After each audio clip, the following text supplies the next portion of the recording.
नमस्कार दोस्तों, UPSC current affairs में आपका स्वागत है। और आज जो करंट अफेयर्स है 22 और 23 जून का आज हम लोग करने वाले हैं।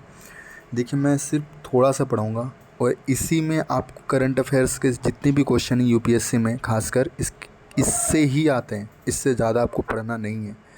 यूपीएससी में करंट अफेयर्स के लिए जगह जगह हर जगह नहीं भटकना है, बस इतना आप कर लीजिए, आप में इसी से सारे क्वेश्चंस आपको आएंगे। लेकिन हर दिन आपको देखना पड़ेगा, ये बात है, हर दिन देखना पड़ेगा। बस 5 मिनट मुझे दे दीजिएगा, आपके करंट अफेयर से रिलेटेड सारे डाउट्स, सारे जो सवाल हैं वो सब सारे ख़त्म हो जाएंगे। तो चलिए आज के करंट अफेयर्स देखते हैं। और सिर्फ इनमें यू प्रीलिम्स को लेकर नहीं है, इनमें मेंस में एथिक्स को लेकर हैं, सामाजिक मुद्दे, बहुत सारी चीज़ों को लेकर भी है, तो उनको भी अपने नोट्स में सम्मिलित करते हुए जाइएगा। तो चलिए आगे बढ़ते हैं। तो सबसे पहले यूएन वुमेन जो है, अभी यूएन वुमेन के अनुसार एक रिपोर्ट हुआ है, उन्होंने ये कहा है कि मेनोस्फेयर लैंगिक समानता के समकक्ष गंभीर समानता है। तो मेनोस्फेयर हम लोग को पता होना चाहिए कि क्या है। तो मेनोस्फेयर जो बोला है कि ऑनलाइन समुदाय के ऐसा नेटवर्क जो पुरुष या मैस्कुलिनिटी की संकीर्ण और आक्रामक परिभाषा को बढ़ावा दिया जाता है। तो आजकल के जो हम लोग देखते होंगे सोशल मीडिया पर कि बहुत सारे लोग महिलाओं को अपमान करके ही अपने आप को खुशी महसूस करते हैं। जैसे अगर कहीं पे कुछ 1-2 केसेस हो जाते हैं जिसमें महिलाएं दोषी पाई जाती है, तो उनको इतना बढ़ा चढ़ कर दिखाना जिससे पूरी महिलाओं समुदाय पर ही इनका नेगेटिव इफेक्ट पड़ता है, जिससे इन्हीं को मेनोस्फेयर यहाँ पर कहा गया है। इससे होता क्या है, डिजिटल प्लेटफॉर्म पर नफरत फैलते हैं, महिलाओं के खिलाफ भेदभावपूर्ण सोच का विकास होता है और लैंगिक पूर्वाग्रह को बढ़ावा दिया जाता है इस पर। तो इसके लिए कारक क्या क्या हैं, अभी पूछती है। जो लोग ये कर रहे हैं वो चाहते हैं कि उनका ज़्यादा से ज़्यादा लोगों द्वारा समर्थन हो, उनको प्रसिद्धि मिले। डिजिटल रूप में करते हैं क्योंकि डिजिटल रूप एक्चुअली छुपी होती है, किसी के सामने बोलें तो दिक्कत होता है, लेकिन डिजिटल में तो कोई जान भी नहीं पाता है। एल्गोरिदम सोशल मीडिया का ऐसा है कि जो ज़्यादा अच्छा होता है, उन मतलब ज़्यादा लोग द्वारा अच्छा लगाया जाता है, उन सबको ज़्यादा प्रकार मतलब दूसरे लोगों को द्वारा दिखाया जाता है। तो इन सब जो लोग होते हैं, ये सब जो चीज़ें बोलते हैं, ये सब तुरंत अटेंशन क्लिक करती है और लोग ज़्यादा इन पर ध्यान देते हैं। अगर जो नहीं भी देखना चाहते हैं वो भी ध्यान देते हैं कि क्या बोल दिया, और जो लोग इनको देखकर हंसते हैं वो सब तो देखते ही हैं। तो इन सब का क्लिकबेट ज़्यादा होता है, तो इन सबको रीच ज़्यादा मिलती है। तो यही एल्गोरिदम सोशल मीडिया का ऐसा है। अब देखिए, ऐसे इन्फ्लुएंसर भी हैं जो कि इन्हीं सब से अपना व्यवसाय चला रहे हैं, तो ये भी एक बात है। अब इन सब का प्रभाव क्या होता है ये तो हमें पता ही है कि इनका सुरक्षा जो है वो बहुत ज़्यादा दिक्कतों में आ जाती है, खतरों में आती है। लैंगिक समानता इससे जो है वो कमज़ोर होती है, वास्तविक जीवन में इनको हानि पहुंचती है महिलाओं को, और सार्वजनिक जीवन में ना महिलाओं की कम भागीदारी होती है क्योंकि घर में इनको रोक दिया जाता है। इन सब चीज़ों, बहुत सारे फैक्टर्स इन पे होते हैं। तो वैश्विक स्तर पर क्या है, Beijing platform for action plan बनाया गया था, मेकिंग ऑल स्पेसेस सेफ पहल, और यूकास डिजिटल सर्विसेज एक्ट। हमें उतना याद नहीं रखना है, ये सब उतना इम्पोर्टेंट है नहीं। भारत में थोड़ा सा अगर आप देखना चाहें तो देख सकते हैं कि स्त्री अपशिष्ट रूपेण पर अधिनियम 1986, इसमें किया गया था कि डिजिटल में अगर कुछ भी आप ऐसा प्रकाशित करेंगे तो उसको हटाया जाना मतलब अपराध है, उसको हटा सकते हैं। और आईटी अधिनियम 2021 में तो इसको कड़े प्रावधान किए हैं, ये 24 घंटे के अंदर उसे हटाना अनिवार्य कर दिया गया था। और डिजिटल शक्ति भी एक किया गया है कि साइबर दुनिया में इसको लड़ने के लिए। अब देखिए, ये इम्पॉर्टेंट है कि यूके हाउस ऑफ यूके मतलब यूनाइटेड किंगडम, इंग्लैंड जिसे कहते हैं, यूके में हाउस ऑफ कॉमन्स में टर्मिनिटी इल एल्ड्स बिल, टर्मिनली इन एल्ड्स, ये क्या पढ़ते हैं हिंदी में, इंग्लिश में रहता तो end of life bill, assistant dying bill को मंजूरी। चलिए उतना तो हमें नहीं पता, ये पढ़ नहीं पा रहे हैं एल्ड्स। अब चलिए, असिस्टेंट डाइंग क्या होता है, जो इम्पोर्टेंट खबर है उसको हम लोग पढ़ लेते हैं। असिस्टेंट डाइंग क्या होता है, असिस्टेंट डाइंग लाइलाज बीमारी जैसे जिसको होती है, उसको अगर मरीज चाहता है कि वो अपने जीवन को समाप्त कर ले तो डॉक्टर से परामर्श करके अपनी जानलेवा दवा खा के अपने जीवन को समाप्त कर सकता है। तो इसी को कहते हैं असिस्टेंट डाइंग। इसको हिंदी में कहा जाता है सहायक मृत्यु। तो जैसे अगर हम लोग नीचे चलते हैं, जैसे देखेंगे तो इसमें नैतिक दुविधा भी है। तो इसमें नैतिक दुविधा तीन तरह की है। तो सबसे पहला चीज़ जो है वो जीएस मिल ने कहा था, रिफ्लेक्टिव ऑटोनॉमी मिलनी चाहिए। जीएस मिल मानते हैं कि अगर हम सोच समझ के मर रहे हैं तो हमें ये रिफ्लेक्टिव ऑटोनॉमी मिलनी चाहिए, कि हम खुद से सोच के मर रहे हैं तो हम मिलनी चाहिए भाई। लेकिन दूसरी ओर हम लोग के धर्म में ये मान्यता है कि भगवान ने जीवन दिया है तो भगवान को अधिकार होना चाहिए ख़त्म होने का, आप खुद अपने जीवन को नहीं ख़त्म कर सकते। अब देखिए तीसरा है जो चिकित्सक हैं उनको हिपोक्रेटिक ओथ दिया जाता है। हिपोक्रेटिक ओथ में ये कहा जाता है कि आप किसी की जान नहीं लेंगे, मतलब उस हिसाब के जानबूझकर किसी को हानि नहीं पहुंचाना है आपको, तो उसी आधार पर इनको दिया जाता है। तो ये तो एक तरीके से कॉन्ट्रास्ट हो गया कि आप किसी को जान लेने को लेकर बोल रहे हैं, जबकि आपने हिपोक्रेटिक ओथ में ये कसम खाई थी कि आप नहीं करेंगे ऐसा। इसके दुरुपयोग की भी जोखिम मतलब हो सकते हैं, जैसे कि अगर कोई किसी को अंगदान करवाना है तो उनके फैमिली ऐसे होंगे कि उनको पैसे की ज़रूरत है और किसी को अंगदान करवाना है तो किसी को उत्साहित कर सकते हैं कि आप अपनी जान दे दीजिए, आपकी फैमिली को इतने रुपए मैं दे दूंगा। तो इसको लेकर भी, और कुछ स्वेच्छाधीनता पर भी इनको खतरा है। जैसे इसमें बोला गया है कि शारीरिक रूप से अक्षम या आर्थिक रूप से कमज़ोर लोग हैं वो तो खुद को अपनी परिवार का बोझ मानकर भी ऐसा कदम ले सकते हैं। अब चलिए, संयुक्त राज्य अमेरिका के ऑपरेशन मिडनाइट हैमर, इसको हमने जो डेली न्यूज़पेपर एनालिसिस आता है उसको आप देख सकते हैं, इसमें हमने कवर किया अच्छे से। और इस पे यही याद रखना है कि ऑपरेशन मिडनाइट हैमर अमेरिका द्वारा शुरू किया गया था और ईरान के 3 परमाणु ठिकाने, जैसे इनमें 3 हैं, फोर्डो और नतांज और इस्फहान। फोर्डो, नतांज और इस्फहान, ये याद रखने, ये प्रीलिम्स में आ सकते हैं। तो फोर्डो क्या है, ये ज़मीन से 80 मीटर गहराई में स्थित है फोर्डो, इसको आप ऐसे याद सकते हैं, फोड़ो फोड़ो फोड़ो, तब नीचे घुसेंगे तो फोड़ना है भाई, कितना 80 मीटर।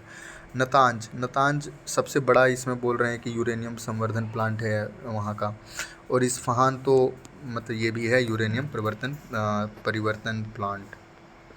अब चलिए, हॉर्मुज स्टेट एक आ गया इसमें। हॉर्मुज स्टेट हमें इसमें याद रखना है, जैसे हॉर्मुज स्टेट यहाँ पर है, देख लीजिए, ये तो आप मैपिंग में पढ़ेंगे ही। अब हॉर्मुज स्टेट, अच्छा मैपिंग में एक बार मैं दिखा भी देता हूँ, है ना, जैसे यहाँ पर ईरान है, एक सेकेंड, यहाँ पर जैसे देखिए ये ईरान है और यहीं पर है हॉर्मुज स्टेट, यहाँ पर्शियन गल्फ़ है और ये गल्फ़ ऑफ ओमान, और यहाँ पर हमारा आ जाता है अरब सागर। तो देखिए हॉर्मुज स्टेट का मतलब महत्व किस बात पर आता है, यहाँ पर है विश्व के 20% तेल और एलएनजी का व्यापार यहाँ से होता है। विश्व के 20% तेल और एलएनजी, ये इंपॉर्टेंट है, आप इसको मेंस में यूज कर सकते हैं।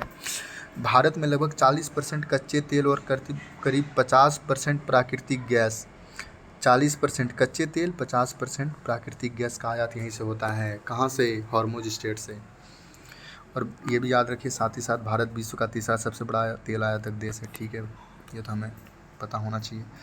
और अब देखिए, हमारे पड़ोसी देशों की ओर एक बड़ी चिंता से उभर कर आई है। चीन, पाकिस्तान और बांग्लादेश ने चीन के कुनमिंग शहर में अपनी पहली त्रिपक्षीय बैठक आयोजित की। हमें शहर का नाम याद नहीं रखना, लेकिन चीन, पाकिस्तान और बांग्लादेश, ये याद रखना है कि इन्होंने बैठक आयोजित की है। तो देखिए इनमें भारत की प्रमुख चिंताएं क्या क्या है। इन्होंने बैठक तो आयोजित कर ली, भारत की प्रमुख चिंताएं क्या क्या है। बांग्लादेश और पाकिस्तान दोनों में अब BRI belt and road initiative मतलब उन्होंने अपनाया है, उनके भागीदार हैं वो, तो ये भी है। और CPEC तो हम लोग जानते ही हैं, चीन पाकिस्तान इकोनॉमिक कॉरिडोर, ये वहाँ से गुजरता है भारत के गिल्गित बाल्टिस्तान प्रोविंस से, जो कि ये भारत का लद्दाख का एक हिस्सा है। अब स्ट्रिंग ऑफ पल्स नीति का विस्तार, चीन क्या कर रहा है, स्ट्रिंग ऑफ पल्स नीति के तहत भारत के चारों ओर घेरा बना रहा है। आप इसको अच्छे से पढ़ेंगे, जब इंटरनेशनल रिलेशन पढ़िएगा ना तो इसको और अच्छे से पढ़िएगा। मैं अभी करंट अफेयर्स करवा रहा हूँ तो सिर्फ आपको मैं हिंट दे रहा हूँ कि आप इधर से भी इसको भी लिंक कीजिए, इसको भी लिंक कीजिए, अभी मैं डिटेल पे नहीं जा रहा हूँ, याद रखिएगा इस बात को। अब देखिए समांतर क्षेत्र सहयोग, अब इसमें क्या हो रहा है, जैसे चीन जो है वो भारत में जो आस पड़ोस के देश हैं उनको एक अलग से प्लेटफॉर्म दिया जा रहा है ताकि वो अपने मुद्दों को वहाँ सॉल्व कर सके। जैसे भारत ने क्या कहा था, सार्क किया था, भारत ने बिम्स्टेक किया था, इन सबों के इतर चीन अपनी अलग से ही समानांतर क्षेत्रीय संगठन की ओर अपनी इन सब देशों को बुला रहा है, जिससे भारत का प्रतिनिधित्व, प्रभुत्व इन क्षेत्रों पर कम होता है और अपनी क्षेत्रीय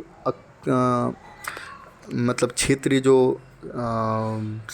अखंडता है एक तरह से देखा जाए, जिससे भारत को इससे बहुत ज़्यादा दिक्कतें भी हो सकती है, उन पर ये खतरा है। तो एक तरीके से इसको ये भी दिखाया जा सकता है। और भारत की पड़ोस प्रथम नेबरहुड नेवर फर्स्ट पॉलिसी को भी इससे नुकसान पहुंच रहा है, क्योंकि चीन द्वारा जो ये सब किया जा रहा है। अब देखिए नेक्स्ट जो खबर पढ़ेंगे उसमें जो आ रहे हैं, भारत की सबसे बड़ी जो इलेक्शन रिफॉर्म में जो संस्था चलती है वो है ADR, association for democratic rights. उनके द्वारा बहुत सारे रिपोर्ट्स प्रकाशित किए जाते हैं, सुप्रीम कोर्ट्स में PIL फाइल किए जाते हैं। तो उनमें देखिए एक नई रिपोर्ट उन्होंने निकाली है, एसोसिएशन ऑफ डेमोक्रेटिक राइट्स ने। उन्होंने कहा कि कई राजनीतिक दल ने जो 2024 के आम चुनाव के बाद अपना ब्यौरा जो देना था, उनमें 1 से 222 दिनों की देरी की, और कुछ ने तो ब्यौरा दिया ही नहीं। और जबकि ये कानूनन प्रावधान है कि आम चुनाव के 90 दिन के भीतर और विधानसभा चुनाव के 75 दिन के भीतर चुनाव व्यय का विवरण भारत के निर्वाचन आयोग को देना अनिवार्य है, लेकिन उन्होंने दिया ही नहीं। तो इससे क्या होता है? यही होता है, भारत में पारदर्शिता की कमी। और इनमें हो क्या रहा है कि चिंताएं क्या है इनमें? लागत का बढ़ना, चुनाव प्रक्रिया में फंडिंग में असमानता। अच्छा, फंडिंग में असमानता देखिए, राजनीतिक दलों को कुल राजनीतिक फंडिंग का 93% से अधिक हिस्सा किसको मिला? राष्ट्रीय दलों को। 93% से अधिक फंडिंग राष्ट्रीय दलों को मिल रहा है, मात्र 7% फंडिंग क्षेत्रीय दलों को मिल रहा है। तो ये एक असमानता है, बहुत बड़ी असमानता को दिखा रहा है इसमें। और उम्मीदवारों द्वारा अत्यधिक खर्च और धन की बड़ी भूमिका बढ़ रही है आजकल। तो इसमें देखिए, और चुनावी फंडिंग को लेकर सुधार में बहुत सारे इसमें बात किए गए हैं सुझाव पर।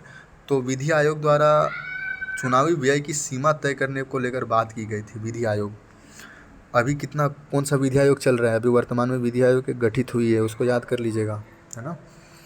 इंद्रजीत गुप्ता समिति, इन्होंने भी सरकार से फंडिंग देने की सिफारिश की थी, सभी को आर्थिक अवसर मिल सके ताकि, है ना।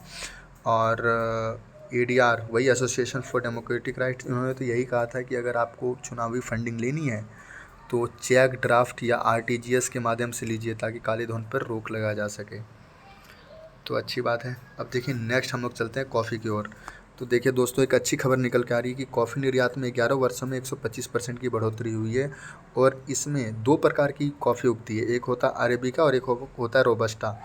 तो आप सोचिए, अरेबिका जो है वो 75% हिस्सा इसमें उगाया जाता है, और ये बहुत ज़्यादा हाई क्वालिटी का भी माना जाता है, इसलिए ज़्यादा उगाया जाता होगा, ये सब समझ ही रहे होंगे।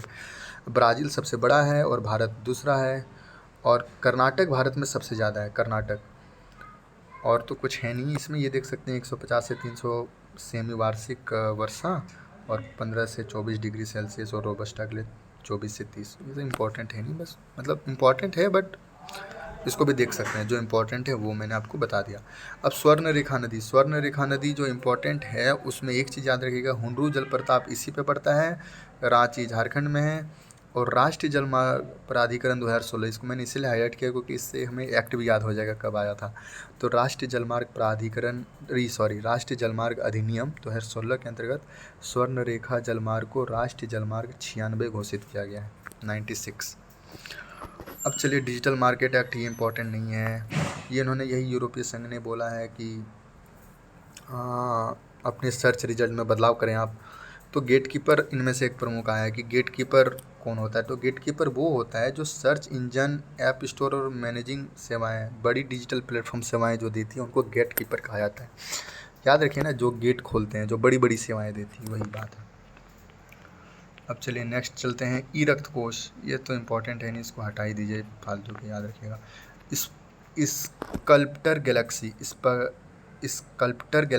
NSG 253। तो इसमें स्कल्प्टर गैलेक्सी एक विस्तृत मानचित्र तैयार किया गया है उसका, और इसमें NGC 253 या सिल्वर कॉइन गैलेक्सी, इसमें आ सकता है, UPSC में ऐसे आ सकता है कि NGC 253 क्या है, तो आप ये बोलिएगा कि ये गैलेक्सी है, तो यही आता है, और ज़्यादा इसमें कुछ पढ़ना है नहीं, UPSC में ऐसे सवाल आते हैं। अब नेक्स्ट हम लोग देखते हैं काटरैक्ट ये है कि स्नो लेपर्ड की पहचान के लिए काटरैक्ट तकनीक, बस याद रखिएगा। काटरैक्ट तकनीक क्या, किस में प्रयोग में लाई जा सकती है?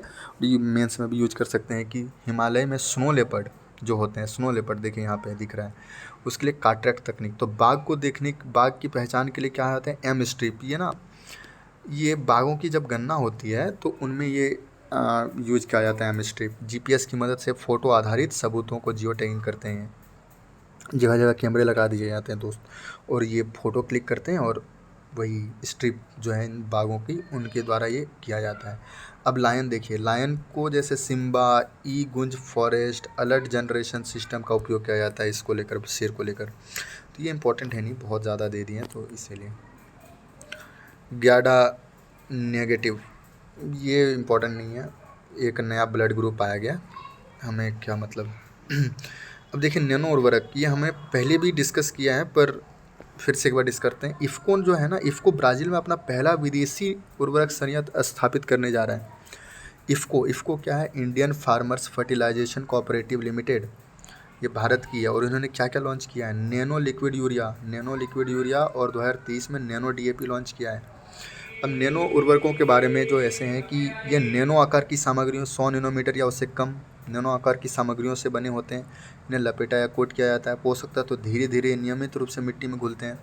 अच्छा, यूपीएससी में ना इससे आ भी गया था एक क्वेश्चन 2021 या 22 में आया था कि नैनो यूरिया से क्या फ़ायदे होते हैं। नीम कोटेड यूरिया, हाँ उससे आया था। थोड़ा आप लोग ध्यान दीजिएगा, है ना। इसमें मतलब इतना कुछ है नहीं, वो तो आपको वहाँ से ही बुक से ही पढ़ना पड़ेगा। यहाँ पर एक दो चीज़ देख सकते हैं। पोषक तत्वों का बेहतर अवशोषण, उर्वरकों की बर्बादी कम होती है, बार बार उर्वरक प्रयोग की आवश्यकता नहीं पड़ती है, ये होता है। अब देखिए अंतर्राष्ट्रीय योग दिवस जो हाल फिलहाल में मनाया गया 21 जून को, उनमें 11वां अंतर्राष्ट्रीय योग दिवस मनाया गया। कितना? 11वां 2025 में। और उनका थीम क्या था? Yoga for one earth one health, yoga for one earth one health. चलिए, अच्छी बात है। और इसमें कुछ है नहीं खासकर। 2014 में इनको मंजूरी मिली थी संयुक्त राष्ट्र से। 21 जून को उत्तरी गोलार्ध में वर्ष का सबसे लंबा दिन, जिसे ग्रीष्म संक्रांति कहते हैं। योग शब्द संस्कृत के युज से लिया गया है, जिसका अर्थ है जोड़ना। और चलिए, कुछ इम्पोर्टेंट नहीं है। पतंजलि ने इनको संहिताबद्ध किया था योग सूत्र के माध्यम से। तो चलिए, आज की ये करंट अफेयर्स ख़त्म होती है। आपको कैसा लगा बिल्कुल बताइएगा हमें कमेंट सेक्शन में, और मिलते हैं कल। धन्यवाद।